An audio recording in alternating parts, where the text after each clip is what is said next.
Hey guys, and welcome back to Mad About Skin. With the year drawing to a close, I want to share with you 5 skincare tips and pieces of advice to help you improve your skin as we enter 2023. The best thing about these tips is none of them need to cost you a cent, a dime, or a penny of your hard-earned coin. With the cost of living going up and up, I think we're all looking to maximize the value that we get from our existing skincare routine without actually having to spend any more money, which is where these hints, tips, and pieces of advice really come into their own. Sit back, relax, let's talk ways to improve the skin. Now, before we get into this video, just the usual reminder to do all that YouTubey stuff if you haven't already. If you could reach down and give this video a thumbs up and a like, this really helps to get this message out there loud and clear, because the more likes the video gets, the more widely YouTube will distribute it on its platform. I think there are people out there that still feel you need to invest more in order to achieve your skincare goals, to elevate your skincare routine. You really don't. It's all just about using the products you already have that little bit smarter, which is where today's video comes in. So any support you can give to help me to get this message out there is very much appreciated. Now, I want this to be short, sharp, and to the point, so let's just cut that waffle and delve straight on in. Now, piece of advice number 1 is cleanse based on what your skin needs. Cleansing has become a bit of a hot topic in skincare, with people saying you absolutely need to do a double cleanse every single day or you're not doing your skincare routine correctly. Then you've got other people saying actually just splash the skin with water, that's the only cleanse you actually need. And it can become a little bit overwhelming knowing what's actually right for your skin. Well, in truth, when it comes to cleansing, like every other step in your routine, you need to take a look at your skin in that moment and say, what does it actually need? If you're wearing multiple layers of water-resistant SPF, quite a heavy makeup look, then yes, you might want to do a double cleanse. If you've just woken up and your skin is feeling really fresh and nicely hydrated, maybe a splash of water is all you need. Just think about what your skin actually needs in that moment and adjust your cleansing routine to match it.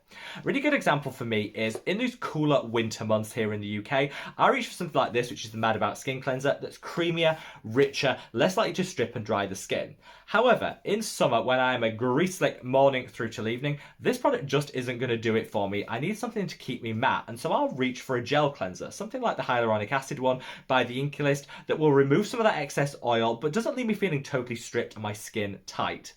I always assess what my skin needs before I kick off my skincare routine, and then I'll match the cleanser to that. Doesn't mean you need to overpay. The drugstore has some wonderful cleansing options, but just don't make sure that you're not feeling like you have to do something because somebody else does. It's all about treating our skin like the individual that it is.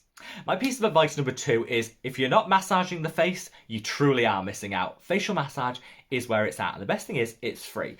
I don't want you rushing out and buying any of these bougie and luxury gadgets and gizmos. You don't need them in your life. What you need are these, your hands.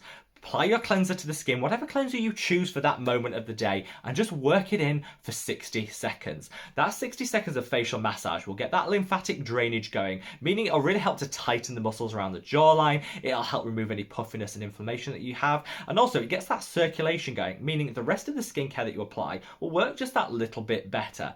It's totally free. I actually prefer to use my hands over any of the other tools and devices because they're warm, and everything once it's warmed up will just apply and penetrate that a little bit more effectively. So if you're struggling to know how to do this, there is no right or wrong way. Just do what feels good. Move the fingers across the skin for that 60 seconds, and that is a really effective facial massage.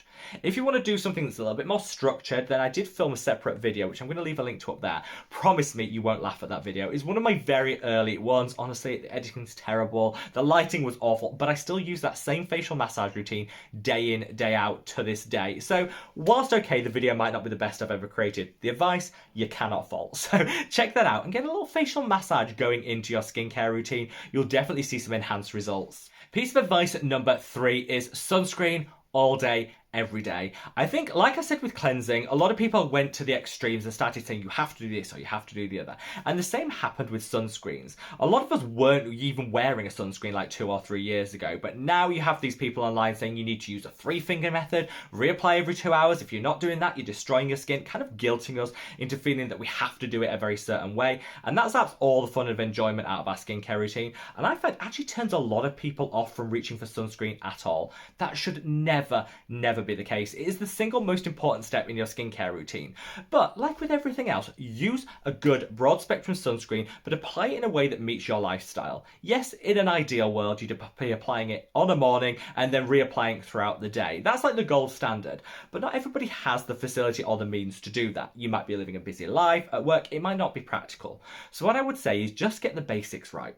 Reach for a sunscreen that works for your individual skin's needs and apply it really well on a morning. If you can reapply during the day, all the better. But just having that application in the morning is going to protect your skin in a way that not using sunscreen or feeling like turned off by it because of some of the narrative online never will.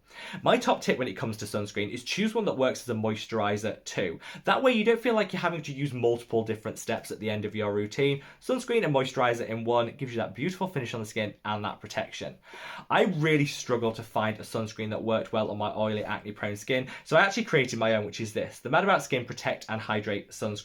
This works as a moisturizer and a sunscreen in one. You put it on the skin and you don't even know that you're wearing it. Yes, you can and should reapply it if you're able to, but just doing that really thorough application on a morning is going to be way better than what we were doing like 2 or 3 years ago, and will definitely set your routine up for success.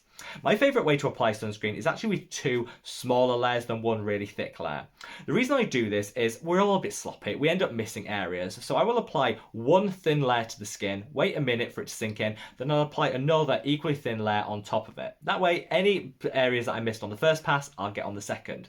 Before I go out of the door though, I do a small third layer where I do to the ears, to the eyelids and to the neck. These are areas that I always used to forget, but still need that protection too. And that way, your skin is protected for the day. If you reapply, great. If you don't, you know that you've kickstarted your day off the right way. Piece of advice number 4 is don't let your products burn. Why are we still talking about if it's burning, it means it's working? This has never been the case. And I know there is that little bit of satisfaction that we get from applying something like an exfoliator and feeling the burn and the tingle on the skin, thinking, yes, this just means it's eating away at all that discoloration and those dead skin cells. It's not. It's actually just inflaming and irritating your skin. Inflamed, irritated skin is much more prone to hyperpigmentation and also to degradation of collagen, which will lead to fine lines and wrinkles. Any of the products that you reach for in your skincare routine should be matched to your skin type. If something is burning or really intensely prickling, that just means your skin can't tolerate it. Step away and choose something different. A very light tingling when you first apply it is fine, but anything that almost borders on the uncomfortable, you should be avoiding. I've now got my skin used to all the ingredients that I use in my skincare routine, and none of them irritate the skin, none of them aggravate it or inflame it, and my skin is so much healthier as a result. So dispel that myth that something burning just means it's working. It actually means that it's damaging your skin and should be avoided. Finally, and this to me I think is almost the most important step, which is make sure you have at least 1 step in your skincare routine that's just for you. That product that brings you joy and brings you happiness, because the very best skincare routines are the ones that you enjoy doing every single day. If you're skipping because you're bored of it, or you're rushing through it because you're not getting any pleasure from it, then actually you're not going to be maximizing the benefits from the rest of your routine. So choose that one product that either has a scent that you adore, or packaging that makes you want to grab for it and reach for it, or just delivers you those wonderful benefits, meaning you'll never be without it.